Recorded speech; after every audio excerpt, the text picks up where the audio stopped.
ky komunitet politik evropian nuk ka sekretariat, do dini, diçka shumë informale. Do të them që pra është kënaqësia që kam unë eksakt si kënaqësia për Eurosongun, pra për Eurovisionin. Në këtë moment e kam marrë një lajm të keq për ndarje nga jeta të një miku, kolegu, ish drejtori i kadastrës, për më shumë një personazh i zëvendësministrit, nën kryetari i Bashkisë së Tiranës Artan Lame.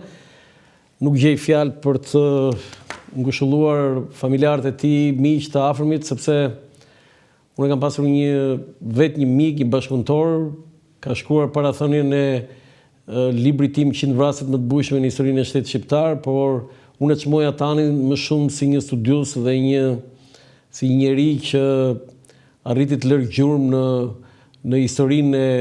për historinë e Shqipërisë.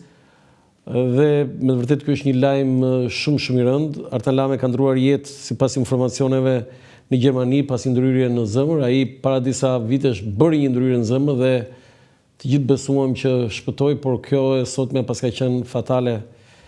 Të qoftë dheu i lehtë Artan Lame.